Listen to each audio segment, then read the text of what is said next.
Um experimento do laboratório de psicologia de uma renomada universidade colocou mamíferos recém-nascidos em dois grupos distintos. Um grupo recebia alimentação e não recebia nenhum contato com quem estava ali alimentando.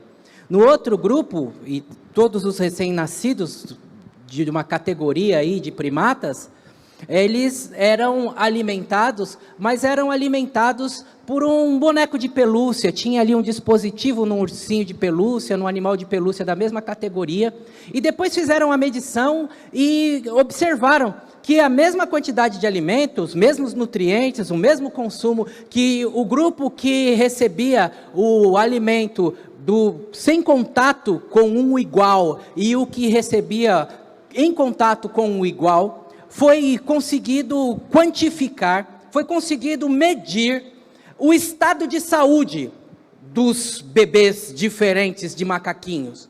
E aqueles que tinham uma sensação de afeto, uma sensação de carinho, de acolhimento, mostraram-se muito mais saudáveis, se desenvolveram muito mais, inclusive entre os que foram amamentados sem o relacionamento no contexto, houve até casos de adoecimento, até casos de inanição por conta de não absorverem os nutrientes. E ali aqueles psicólogos fazendo experimentos com seres que têm muitas características genéticas iguais às nossas, eles concluíram, e na verdade a hipótese que eles tinham, a hipótese do estudo, era que nós, assim como cantaram os cantores de rock, a gente não quer só comida, a gente quer comida, diversão e artes, nós somos seres relacionais. Não basta só o ferro que tem no feijão, o carboidrato que tem na batata, não é uma questão só de química para nós sobrevivermos, para nós ficarmos nutridos, para nós crescermos, para nós desenvolvermos para além dos organismos. É diferente de um pé de alface que você simplesmente rega e planta num lugar onde tem sol. É diferente de um pé de brócolis. Nós não somos um pé de brócolis. Parece que o que eu estou falando é uma obviedade. Parece que o que eu estou falando algo que não vai acrescentar nada na sua vida. Mas, na verdade, eu estou falando de algo que é negligenciado na sua vida. Algo que é, muitas vezes, ignorado, porque está na palavra de Deus como instrução. E quando nós ignoramos a palavra de Deus como instrução, nós estamos pecando. É verdade, o livro de Provérbios, ele nos diz que aquele que se isola, busca os seus próprios interesses. A Bíblia mostra que o isolamento, que essa condição de andar sozinho, que essa vazão ao egoísmo, ao individualismo, este espírito que nos leva a dizer eu não preciso de ninguém, como a gente dizia quando era pequeno, como as crianças que há pouco oramos por elas, e em algum momento, num ato de malcriação, a gente disse, Belém, Belém, nunca mais fico de bem, tenho muitos amiguinhos, não preciso de ninguém. Pode ser que você não cante essa musiquinha. Pode ser que você não expresse isso que está no seu coração. Mas na verdade, não só no tempo de guerra que estamos vivendo na Europa, na guerra interior que é travada dentro do nosso coração, num espírito em que dá vazão a um pecado e a uma depravação que se tornou natural a nós depois da desobediência que Adão manifestou no Éden, nós temos esta inclinação de distância, de separação, de esfriamento, de individualismo, às vezes até com um verniz, às vezes até disfarçado por palavras bonitas, do tipo, eu sou uma pessoa reservada. Um verniz, às vezes não gratuito, às vezes originado de decepções que sofremos, de uma maneira ou de outra. A Bíblia diz, no livro de Salmos, que Deus faz com que o solitário viva em família. A Bíblia mostra, portanto, em que um estado de separação, de alienação de Deus, faz com que a gente, separados de Deus, torne-se separados também de outras representações sociais, a começar pela família. E se nossa conversa parte do livro de Gênesis, em que Adão se alienou de Deus, você se lembra, Adão se escondeu, se isolou, e na tentativa de Deus falar dele de maneira coletiva, dentro do coletivo possível, ele já dá um passo para trás e fala: não, a mulher que o Senhor me deu. A separação é a inclinação que brota com o pecado, o distanciamento, o não investimento no relacionamento conjunto, o não permitir que outro nos aperfeiçoe, é condição do pecado. E assim, quando um homem quis se isolar, um homem chamado Nimrod, avanço com você nas páginas do livro de Gênesis, para dizer que na tentativa de Nimrod de escrever o seu próprio nome na história, aquele pecado que dominou o coração daquele homem se espalharia para os demais humanos, e naquela conspiração, o próprio Deus falou: vocês, então, já que é assim, terão as línguas divididas. O pecado vai avançando para manifestações maiores da sua categoria, e sempre baseadas na divisão, sempre baseadas na separação, sempre baseadas no distanciamento. A Bíblia diz que a chegada de Cristo Jesus é a chegada unificadora. O apóstolo Paulo diz que em Cristo Jesus não há intelectuais ou analfabetos. Em Cristo Jesus não há judeus nem estrangeiros, não há homem nem mulher, não há servo e nem livre. Cristo é tudo em todos. Você que já viu esta afirmação do apóstolo nas páginas da Bíblia Sagrada, já leu também que para isso foi que Jesus se manifestou. Para isso se manifestou o Filho do Homem, para desfazer as obras do diabo. Obras separadoras, espalhadoras. Por isso, o ministério de Cristo Jesus é chamado o ministério da reconciliação. Nenhuma condenação há para os que estão em Cristo Jesus. E agora, em Cristo Jesus, cada um de nós trata-se como irmãos. Inclusive, na evolução do relacionamento de Jesus com seus discípulos, ele vem numa crescente falando: eu não trato vocês como servos, eu trato vocês como amigos.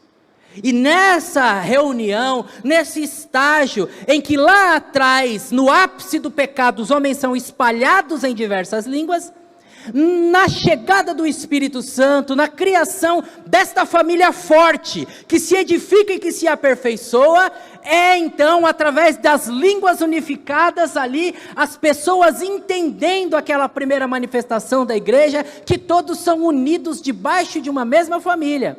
Por isso agora nós estamos orando, e as nossas orações estão subindo junto com os irmãos da Ucrânia, que estão passando um momento tão terrível. As nossas orações estão subindo junto com os irmãos da Rússia, porque tem uma igreja cristã lá entre os russos, que não aprova aquilo que o seu líder tirano está fazendo. Você precisa tomar muito cuidado para não transformar a sua e a minha indignação contra um líder imperialista tirânico, não sei nem que palavra usar, contra alguém, um representante do mal que já está fazendo coisas terríveis, com uma repulsa ou um preconceito com os nossos irmãos que estão lá, orando, envergonhados por este acontecimento. Hoje, todos nós, em Cristo Jesus, lavados e remidos pelo sangue de Jesus, formamos um só povo. Por isso, nessa primeira mensagem da nossa série de mensagens, não perca tempo na igreja. Quero chamar você a não perder tempo na igreja se você estiver distante. Não perder tempo na igreja se você estiver separado. Não perder tempo na igreja se você estiver em inimizade, se você estiver de mal. Se você está de mal de alguém, Se você está sem falar com alguém, se você está criando encrencas, criando brigas, se você é uma pessoa que promove separação, e você está vindo para a igreja, você está perdendo tempo. Não perca tempo com isso, irmãos. É só uma superstição, como tantas outras igrejas têm a superstição, de quem acha que vai para a igreja e vai para o céu porque está indo para a igreja.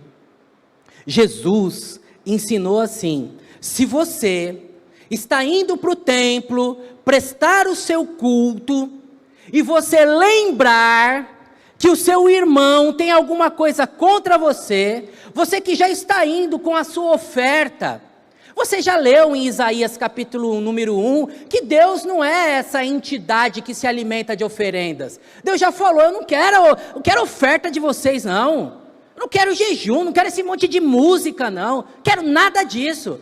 Isso aí não me compra em nada, não me compra em nada, disse Deus em Isaías, disse Deus em Amós, disse Deus através de vários profetas. E Jesus, para simplificar esse ensino, ele diz: se você está indo com as suas ofertas para o templo, e você lembrar que o seu irmão tem alguma coisa contra você, observe que não é nem você ter contra o seu irmão, hein? É você passar pela sua cabeça que o seu irmão, por algum motivo, está meio virado com você, está meio azedo com você. Não perca tempo na igreja, disse Jesus. Deixa a sua oferta, vai, se acerta com seu irmão, e depois você volta para se prestar o seu culto, aí você não perde tempo. Mas se você só colocar a sua oferta ali, colocar um envelope no gasofilaço e viver de uma maneira tudo torta, não compra a consciência de Deus. Não compra. Muitas são as maneiras de nós nos distanciarmos, e algumas delas até são legítimas, irmãos. Às vezes no ambiente familiar a gente se espeta um pouco, é verdade. Às vezes a gente tem um vizinho difícil ouvindo um funk alto e você nem consegue dormir. Eu sei que a vida não é um mar de rosas, mas eu sei também que em Cristo Jesus nós somos habilitados a honrar o Deus de amor. Nós somos convidados a orar pelos que nos perseguem, abençoar os que nos maldizem. Somos chamados, inclusive, a ter prejuízo. O que a Bíblia nos ensina no seu contexto é que o crente perde para ganhar. E Jesus, em outra fala, diz: o que adianta o homem perder o mundo inteiro, ganhar o mundo inteiro e perder a sua alma? Às vezes uma questão material, uma coisa boba, e você deixa a ruptura entrar na família. Às vezes uma fala, uma coisa mal colocada, um desgaste. Não permita, você é um crente, você tem um testemunho, não perca tempo na igreja. Até porque, se você vive assim, você não está na igreja. Eu pedi para você abrir a sua Bíblia no livro de Atos, capítulo número 2, onde nós vamos ler como era essa igreja.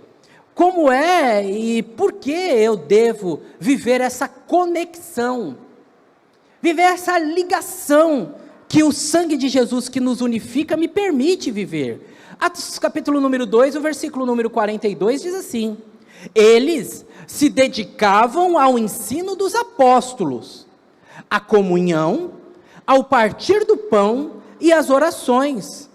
Todos estavam cheios de temor, e muitas maravilhas e sinais eram feitas pelos apóstolos.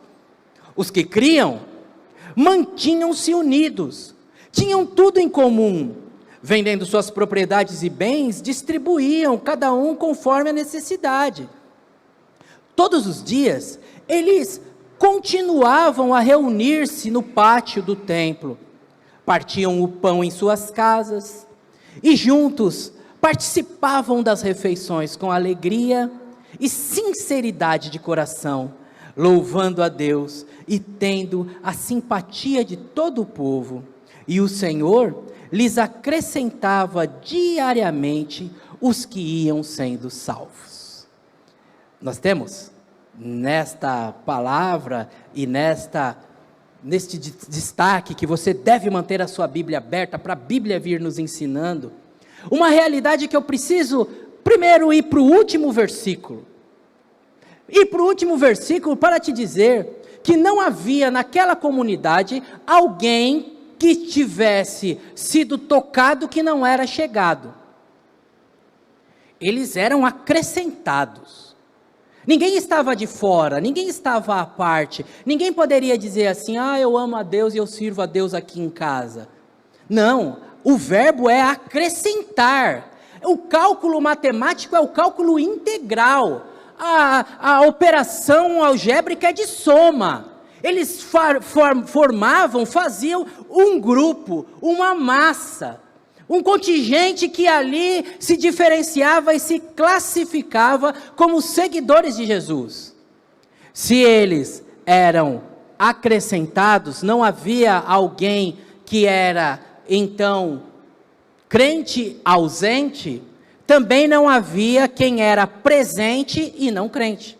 O Senhor acrescentava os que haviam sido salvos. A salvação fez aquele primeiro grupo ganhar força e fez com que por andarem juntos se fortalecessem mais e mais. A cada dia estavam reunidos em torno da doutrina dos apóstolos, da comunhão, do partir do pão, dos ensinamentos. Muitos milagres se faziam entre eles. E a cada dia o Senhor acrescentava mais gente que, vendo aquelas vidas transformadas, se sentia tocado, convencido, iluminado pelo Espírito Santo para entender a obra de Deus que cria para si uma família. Se li o último versículo do nosso bloco, lerei um primeiro versículo, não do bloco, mas o que antecede. O versículo número 40, que nós não lemos, diz que naquele dia se juntaram, aceitaram a mensagem, cerca de 3.000 almas. Mas o versículo 41, o que diz de especial, é que os que aceitaram a mensagem foram batizados. É isso mesmo, irmãos.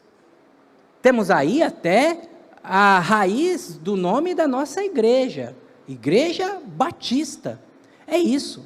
Os que se comprometeram com o Senhor deram um sinal público da sua fé, passaram por um rito de iniciação, tornaram público o seu compromisso com Jesus. E nesse momento eu quero falar de maneira muito especial para você que tem vindo a esta igreja, tem gostado, tem sentido que é uma igreja séria, que prega a palavra de Deus, um ambiente para a sua espiritualidade se desenvolver, para você aprender de Cristo Jesus como a Bíblia ensina, para desenvolver amizades espirituais. Eu quero dizer para você que o seu próximo passo é passar pelas águas do batismo.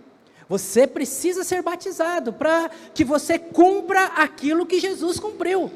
O próprio Jesus, não precisando ser batizado, ele submeteu-se a João Batista e disse: é importante que todos vejam que eu tenho esse compromisso público com Deus. E foi tão bonita aquela cena de Jesus sendo batizado. Quando ele vinha se aproximando, o João já anunciou que era ele, e todos viram Jesus passando por aquele momento em que o próprio Deus disse: este é o meu filho amado, em quem eu me alegro. E o Espírito desce sobre ele em forma de uma pomba, e ali a alegria, a igreja tem esse momento completo. Você precisa passar pelas águas do batismo, para que você confirme aquilo que você diz que está acreditando, para que a igreja se alegre, para que o Senhor se alegre com sua vida. Ele está me obedecendo cada vez mais e mais. O batismo é um rito feito por adultos. Talvez você, assim como eu, passou pelo batismo quando era um bebezinho. Os seus pais, num gesto de amor, de carinho, levaram você para ser batizado. Foi um bom gesto que seus pais tiveram como maneira de amor, dentro daquilo que eles sabiam. Talvez eles não tiveram acesso à Bíblia, talvez eles não sabiam que Jesus foi batizado com 30 anos. Talvez não chegou para eles a informação que o batismo é uma decisão pessoal, que eu preciso tomar, ninguém pode tomar por mim. 3.000 almas foram batizadas naquele dia, formando um grupo novo. Um grupo novo que agora vivia de uma maneira diferente. Um grupo novo que agora experimentava sentimentos diferentes e que Deus podia usar de forma diferente. E assim, o ato deles, que poderia ser de uma maneira mais formal, porque o texto que nós lemos diz que eles se reuniam no templo, e no templo tem uma formalidade. E mais o texto diz também que eles se reuniam nas casas, e na casa uma maneira mais leve, mais informal, seja de forma mais rebuscada, seja de forma mais leve, seja com um protocolo ou com uma liturgia, como se dá no templo, seja numa maneira mais relacional, como um pequeno grupo, como um encontro ali, onde a gente faz um churrasco, onde a gente toma um café junto, de um jeito ou de outro, um fator é comum a todos, não importa o lugar, é tempo. Você está investindo 2 horas da sua vida aqui. E essas 2 horas da sua vida que você está investindo aqui nessa noite de domingo, não pode ser tempo jogado fora. Eu não quero que você perca seu tempo. E eles não perdiam tempo. O tempo era ganho. Valia cada segundo. E por que valia cada segundo, pastor? Bom, a resposta está no próprio versículo. Você está vindo comigo, você gosta que a Bíblia fale com você. Já no versículo número 42, está mostrando para nós que esta conexão que faz a igreja, essa união, esse caminhar conjunto, ele tem a marca linda do aprendizado. Versículo 42, eles perseveravam no ensino, de acordo com sua tradução, na doutrina dos apóstolos. A igreja é um lugar para a gente aprender. Tenha medo da igreja em que a pessoa vai e ela não aprende nada, ela ouve, ela fica estimulada, sente arrepios, talvez chore. São coisas legítimas, são boas, nós não somos robôs, somos seres humanos, e é muito bom quando a gente chora, é muito bom quando a gente sente algo diferente, algo especial, mas não é só isso, sabe por quê? Porque terça-feira na empresa, você não vai sentir arrepio, mas você vai ter situações para enfrentar. Segunda-feira, na escola, você vai ser desafiado de algumas maneiras. Alunos com outra escala de valores estarão diante de você. Nas situações do dia a dia, não tem arrepio, mas tem necessidade de escolha, de decisão, critérios de seleção, parâmetros para dizer se faço ou se não faço. E tudo isso vem da reserva que você faz, dessa sua obediência, de seguir a Jesus que disse: aprendei de mim que sou manso e humilde de coração. Aonde você aprende? Você aprende caminhando com os santos, aprende no discipulado, de andar de 2 em 2, aprende na escola bíblica dominical, aprende na mensagem que eu estou pedindo para você. Deixa a Bíblia aberta para você ir aprendendo, e se eu estiver falando alguma coisa que está errada aqui, eu não sou o dono da verdade. Não, a verdade é Cristo Jesus. Eu estou apontando para você olhar para Jesus, para você fazer o seu caminho, porque amanhã, na sua rotina, eu não estarei. Quarta-feira, 2 horas da tarde, não estou. Quinta-feira, no refeitório da empresa, puxa vida, na discussão que você vai ter com um colega de trabalho, são as suas bases que precisam. A igreja é este lugar do ensino, e assim, se você faz parte deste grupo, acredite, você vai crescendo. Talvez você não perceba, talvez as mulheres que têm ali o seu café, o seu Bíblia em volta da mesa, talvez não estejam percebendo, mas um parente está percebendo, um vizinho está percebendo, um filho está dizendo assim: ah, minha mãe está diferente, e assim a gente vai crescendo, e a igreja é esse instrumento de Deus para o nosso crescimento. A igreja nossa doutrina não é a doutrina católica que diz que ninguém pode ter Deus como pai se não tiver a igreja como mãe. Não, o nosso pensamento não é esse. A igreja não é nossa mãe. A igreja é um presente para nós que somos salvos, nos aperfeiçoarmos. É um recurso que Deus tem, um presente. A melhor palavra que eu consigo achar é um presente, onde encontramos irmãos, onde podemos servir, onde podemos aprender. Se o aprendizado está na raiz, no versículo número 42, que nós estamos destacando que eles se mantinham no ensino dos apóstolos, tem também a motivação. A motivação. Sabe por quê, irmãos?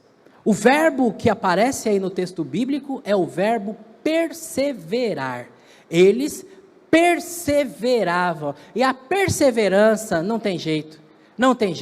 É preciso alguém para nos motivar. É preciso alguém para dizer, vamos lá, está chegando.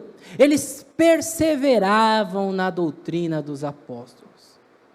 Sabe, quando nós nos isolamos, a tendência é esfriar. Quando nós nos isolamos, a tendência é os nossos hábitos, eles serem substituídos, é a nossa agenda ser tomada por tantas e tantas outras questões, tantos e tantos outros afazeres, que aos pouquinhos, a gente substitui o que tem valor de verdade, por aquilo que é secundário. Não é que não tem valor, não. Nossa, tudo tem valor na sua vida, até uma série da Netflix que você assiste é valioso, é um tempo de descanso da sua mente. De maneira alguma nós vamos demonizar qualquer atividade, qualquer esporte. O que nós vamos dizer é que, como disse o sábio no livro de Eclesiastes, há tempo para todas as coisas. E se você não tem um tempo de comunhão com os irmãos, um tempo na igreja, as outras coisas roubam seu tempo com Deus. Roubam sua disposição com Deus, roubam de você o privilégio de ser instrumento de Deus, porque você começa a ouvir outras vozes, ser levado para outras direções, e quando você vê, até aquilo que você tinha, você perde.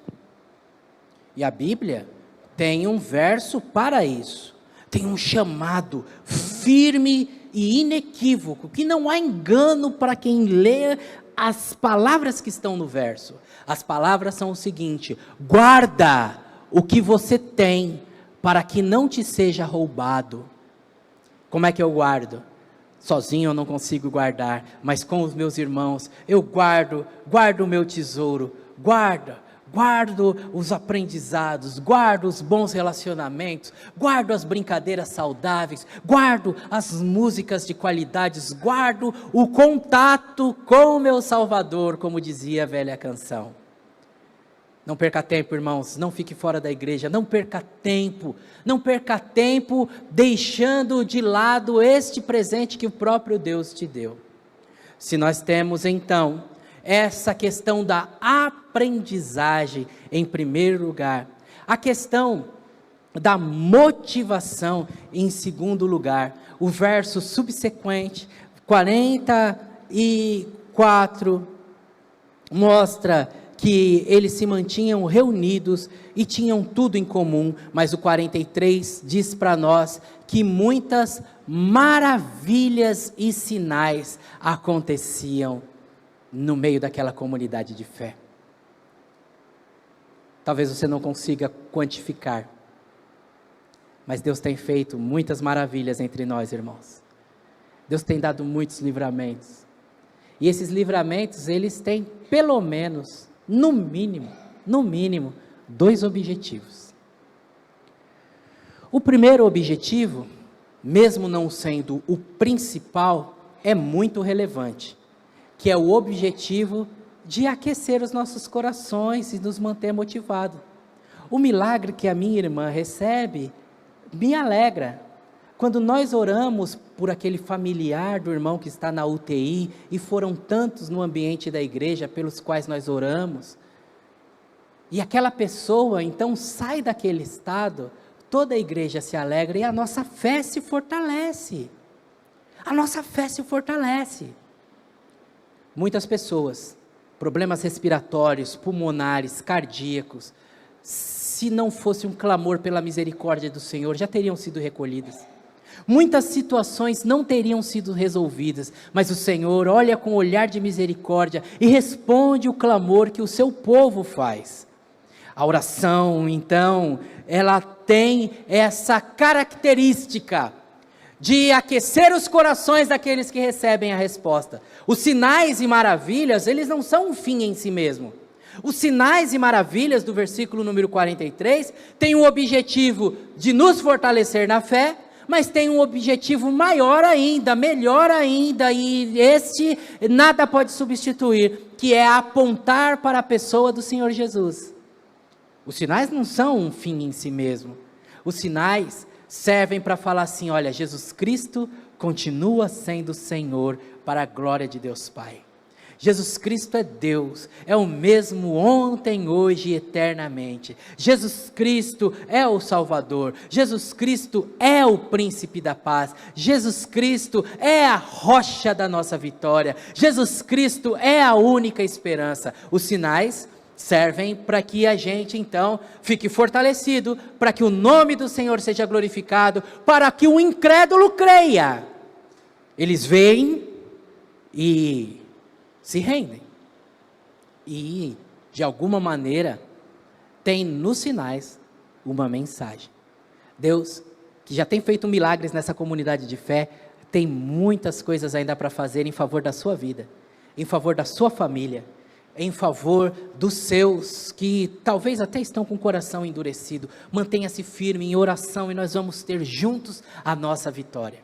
Mas em último lugar, quero dizer para você, que este conjunto de experiências que os nossos irmãos tiveram, que faziam até eles darem passos ousados, como distribuir os bens, vendo um irmão em necessidade vender a própria propriedade, isso não é uma regra, não é uma lei, foi uma experiência que eles tiveram lá atrás, irmãos. Apesar de nós já termos visto hoje coisas assim, irmãos passando por tratamentos graves de saúde e sendo socorrido por irmãos, mas isso, o livro de Atos é um livro histórico, está dizendo como a história aconteceu. Tanto é que algumas pessoas atribuem a fome que aconteceu em Jerusalém, o momento econômico drástico que eles viveram, por conta dessa decisão de vender as propriedades. Então, o nosso ensino aqui não é venda a sua casa, nosso ensino aqui é seja uma pessoa misericordiosa, que assim como vocês fazem, como nós vemos aí na nossa cesta, quando você faz a sua compra para a sua casa, em vez de você consumir 2 litros de óleo, você compra 3 e ajuda a fazer uma cesta para a família da igreja. É esse ensino que a gente propaga, que a gente vive e que nos abençoa tanto. Eu tenho certeza absoluta e não quero de maneira nenhuma mexer com as suas emoções ou manipular você. Eu só quero falar um fato: os irmãos que abençoam são abençoados. Acredite nisso. Eu estou na casa de Deus desde os 17 anos de idade, 16 anos de idade, e eu sou testemunha viva disso. Testemunha viva da fala do rei Davi, quando ele disse, fui moço e agora sou velho, mas eu nunca vi um justo mendigar o pão ou a sua descendência. Acreditem, irmãos, Deus faz com que as situações que a gente enfrente, seja enfrentada com mais força, faz com que mesmo a gente tendo dificuldades, como eu já tive algumas vezes, recebendo cesta básica, como eu já recebi, assim, mesmo nessas condições, a mão de Deus, o amor de Deus não nos deixa padecer. E aqueles que são extensão do braço de Deus, salvando, aqueles que são extensão do braço de Deus, ajudando, socorrendo, abençoando, ofertando, acreditem, Deus prospera tais pessoas. Então, nós não fazemos para ser salvos, fazemos porque nós somos salvos. Nós não damos para que a gente ganhe um cantinho no céu, porque a gente já tem, na casa do Pai, onde há muitas moradas, como a gente já tem um lugar, a gente já sabe que o que a gente tem aqui, a gente pode socorrer, ajudar, promover, investir, incentivar, e por que não dizer até salvar algumas pessoas que por uma contingência da vida, como acontece em Petrópolis, um barranco cai. Contingências da vida, irmãos, acontecem com todas as pessoas.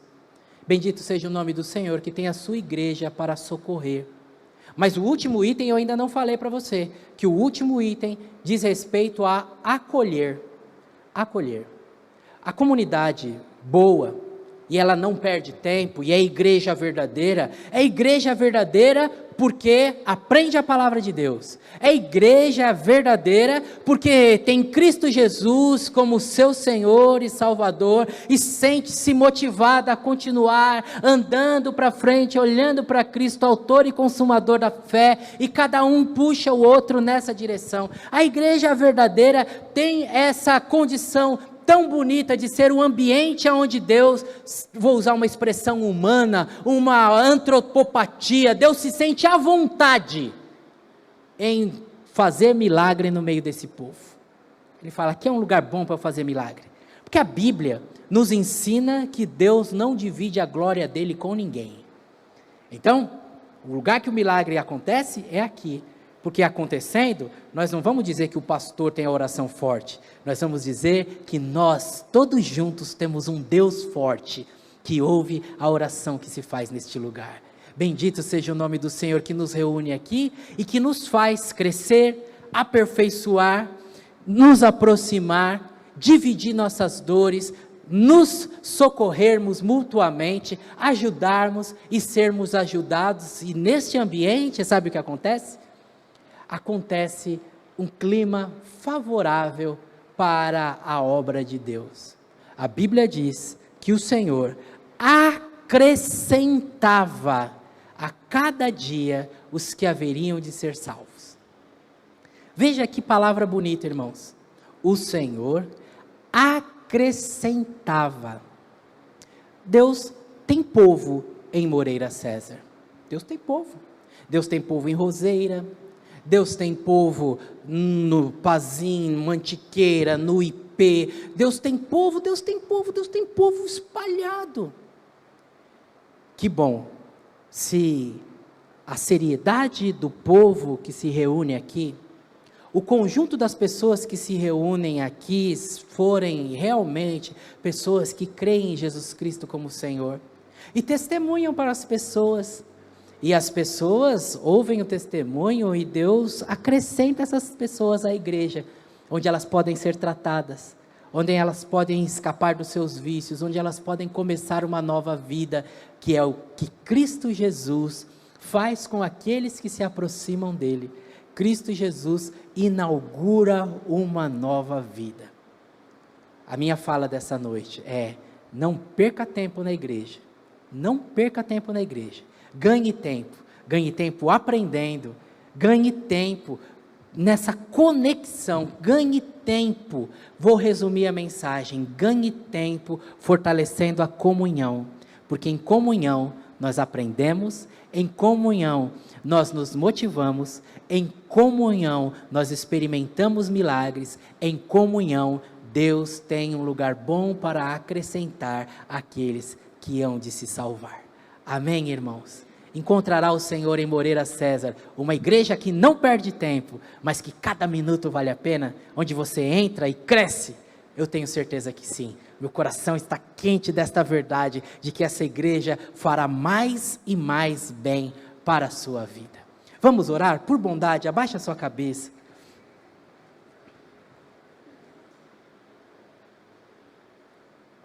E você, com a sua palavra, pode fazer a sua oração. Uma oração que pode ser um pedido de perdão. Deus, me perdoa, estou perdendo tempo. Estou perdendo tempo. Pode ser uma oração de compromisso. Deus, a partir de hoje eu não quero mais perder tempo. Eu quero fortalecer essa igreja. Quero ensinar e aprender. Quero conhecer e quero ajudar. Quero permitir que as pessoas me incentivem e quero incentivar as pessoas. Eu quero que porque eu estou aqui, o Senhor mande gente aqui, para que eu possa ser teu instrumento e cuidar. Faça essa sua oração nas suas palavras, dentro do seu desejo.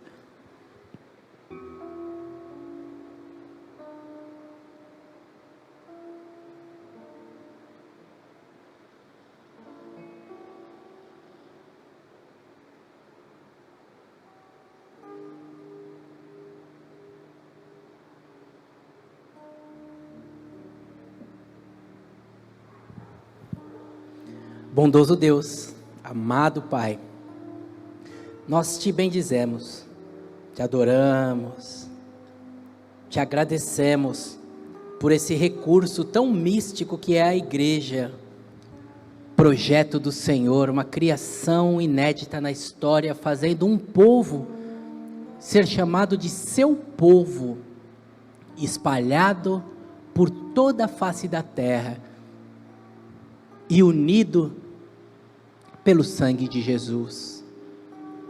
Que nesta noite, o teu Espírito Santo que convence do pecado, da justiça e do juízo, faça com que aqueles que estão vindo esporadicamente, que gostam da igreja, mas que ainda não fazem parte dela porque não foram batizados, tomem essa decisão.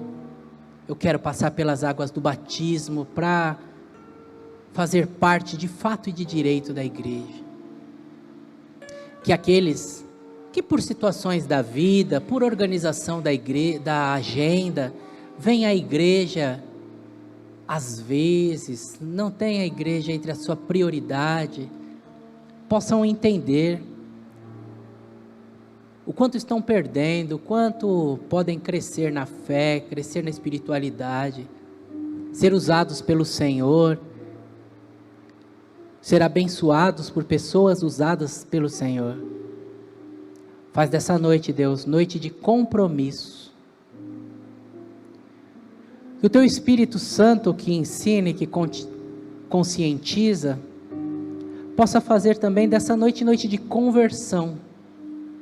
Quem entrou aqui e ainda não tem um compromisso com Jesus, que iluminado pelo teu Espírito Santo, possa entender que Jesus com o seu sangue comprou um povo para ser igreja, e que é preciso entregar a vida a Jesus como Senhor e Salvador. Eu peço ao Senhor, Deus meu e Rei meu, que essa mensagem fique ecoando nos corações, e o Senhor fale com cada um e com todos, de acordo com a necessidade de cada um. Faz assim, Deus de poder e de bondade. Obrigado por aquela igreja verdadeira que serve de exemplo para nós. Obrigado por sermos hoje igreja verdadeira, desejosos de sermos ainda melhores para a glória do teu nome. É a oração que eu faço, em o nome de Jesus. Amém.